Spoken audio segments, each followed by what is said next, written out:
Hello and welcome to the Intentional Brief, your weekly video update on the one big thing in cybersecurity news for middle market companies, their investors, and executive teams. I am your host, Shay Colson, managing partner at Intentional Cybersecurity, and you can find us online at intentionalcyber.com. Today is Monday, February 10th, 2025, and I've got a couple of thoughts about the Super Bowl, but in a cyber context. And I will say that what we saw last night from the Eagles demonstrates how much of a difference a strong defensive front can make, enabling the rest of the position players or skilled players or pieces of the business to play more aggressively and create value. So good on the Eagles. Chiefs just couldn't get it figured out. Better luck next year, I suppose.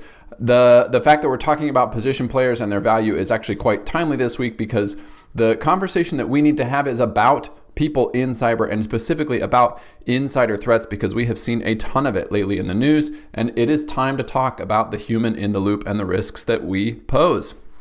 I do realize as we start the irony of talking last week about the ways in which AI is going to disrupt the human component, and then this week coming straight back to it. But such is the reality that we are all dealing with and balancing these days.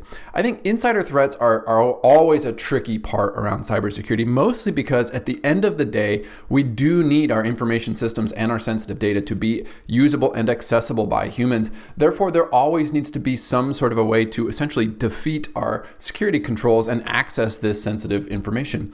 That said, controls, policies, procedures, and awareness about how these threats can come to life is always useful. And I'm going to use a few recent examples from the news to highlight some of these concepts. Most visible, at least here in the US lately, is DOGE, or the newly created Department of Government Efficiency, headed by Elon Musk. Headlines from last week ran the range from calling DOGE, quote, a cybersecurity crisis unfolding in real time, quote, and another headline that noted, quote, cybersecurity government experts are aghast at security failures in DOGE takeover, unquote.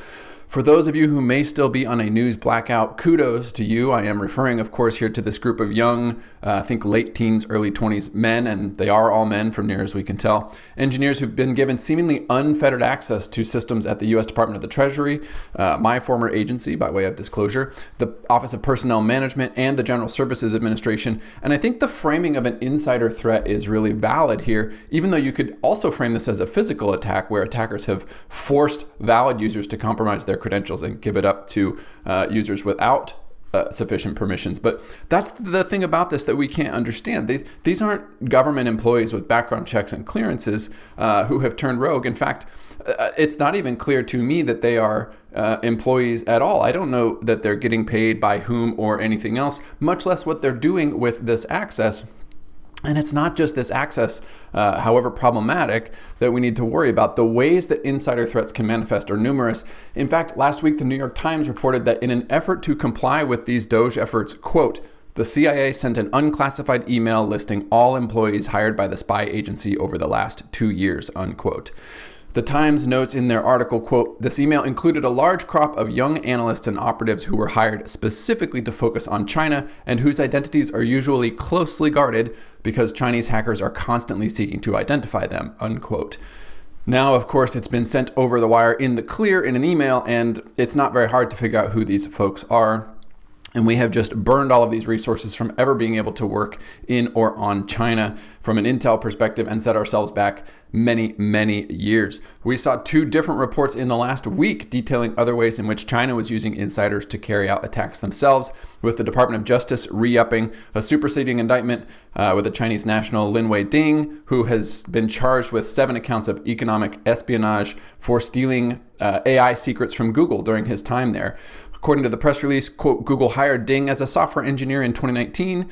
Between approximately May 2022 and May 2023, Ding uploaded more than 1,000 unique files containing Google confidential information from Google's network to his personal Google Cloud account. It raises the question, are you able to detect, deter, and prevent this type of activity in your network? Because it does happen. We also saw a bulletin from the Department of Homeland Security last week that outlined the ways in which, quote, internet-connected cameras made in China are giving the Chinese government the ability to conduct espionage or disrupt U.S. critical infrastructure, unquote. In this case, the insider threat is a commodity webcam that we're using to monitor our factory floors or the parking lot, not a human, but it is a threat nonetheless. And other adversaries are also actively recruiting insiders to do their bidding. Reuters reported last week that an ex-employee of a major Dutch computer chip maker, ASML, has been held on suspicion of stealing and selling corporate secrets, not only to a Russian buyer, but also to Russia's FSB intelligence service.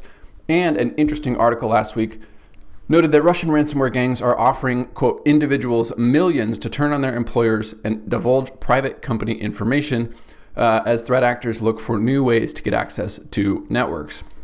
So listen, I don't share all of these stories to overwhelm, but rather to spur action. Building an insider threat program, one that includes the policies, includes the technical controls, includes defined procedures around things like dual control for certain transactions or systems, this takes time. It ruffles feathers, it adds friction, it reduces productivity. That is all true. But not having such a program leaves you vulnerable to attacks that can be both devastating and difficult, if not impossible, to detect. And so if you're not ready yet to build an insider threat program, I'd suggest looking at an insider threat tabletop scenario for your next exercise. If you're in need of support from leadership for this effort, that is a very quick, very tangible way to show both yourself and your team and the leadership team just why this matters. Meanwhile, a healthy level of skepticism is warranted, but let's be mindful not to overshoot the mark. It can be a fine line between being leery and being jaded.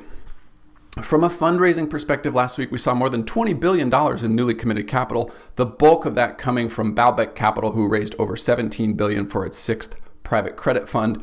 We mentioned last week in this very section that volatility persists. Axios had some numbers today noting that global M&A activity is down 20% from the same period last year, with U.S. activity off 25%. Furthermore, U.S. IPO proceeds are down 24% year to date by a study conducted by Renaissance Capital. Axios suggests tariffs, inflation, and consumer attitudes are all contributing to these metrics, and it is hard to say that they're wrong. Volatility persists. As a reminder, you can find the links to all the articles we covered below in the comments section. You can find back issues and written transcripts of these videos at intentionalcyber.com. And we will see you next week for another edition of the Intentional Brief.